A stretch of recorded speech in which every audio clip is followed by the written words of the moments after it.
Alright guys, I am going to walk you through the user interface inside of x2vol once you've actually gotten registered and entered into your account.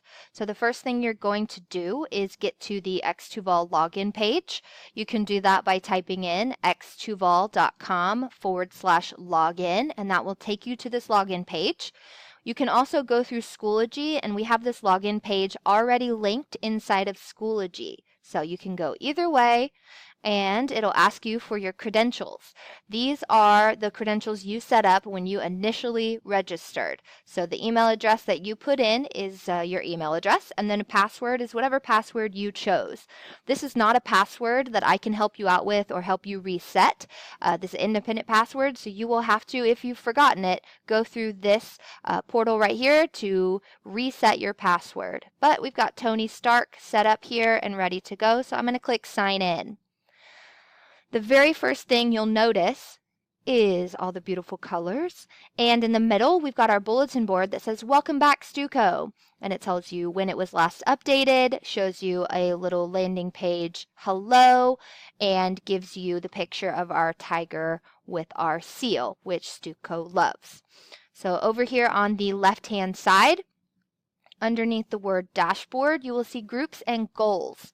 And this shows you all of the different groups you're a part of. So Tony is a part of the class of 2019. He is also a part of the student council group. Right now, we don't have any goals or requirements set for your class goals.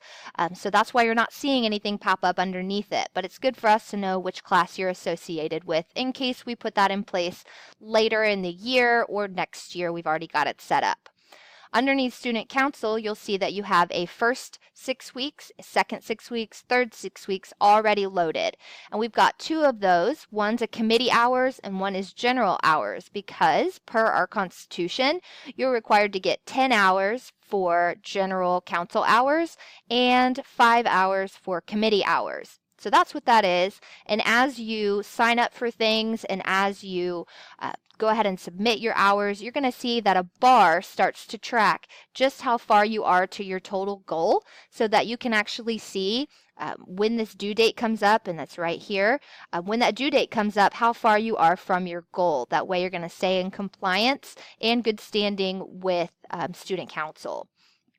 If you scroll down, you'll see hour snapshot. So once we've submitted some hours, we have pending hours.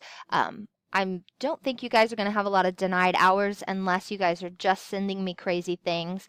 And then once your hours are verified or approved. Upcoming events are going to be things that you have actually signed up for and that are upcoming so that you can remember what you've already signed up for at a glance right there. Things that you have recently completed, this will be where you come back to actually submit your hours, and then some notifications down here at the bottom. If we come back all the way back to the top, some common tasks right here in this top box, you'll see find opportunities. And this is the easiest way to actually sign up for opportunities. And we'll go through that in another video here in a bit. Add hours is to actually add independent hours that weren't set up as a sign up. And we'll go through that as well. If you are a junior or senior and you want to pull your service transcript, you want to see what hours you have actually logged for community service purposes, you can actually pull a report out of here. It's called a service transcript, and send that with your college applications. I think that's a pretty cool feature. Account settings, this is where you can go in to reset your password or to log in and do update a photo of yourself, which would be super helpful for us. Up here at the top, you've got the dashboard, which is your home base, which is where we're at right now. So anytime you see this dashboard button, you can click it and go home. Over here at opportunities and projects, you've got my activity log, which is exactly what it sounds, an activity log of all your hours. Find opportunities is where you can go again to sign up for those opportunities that we have posted for you. Official service transcript, as I just explained, and then groups and goals. So a lot of different things, a lot of different options, and we'll go through most of them in more depth in some future videos. Thanks, you guys. Have a great day.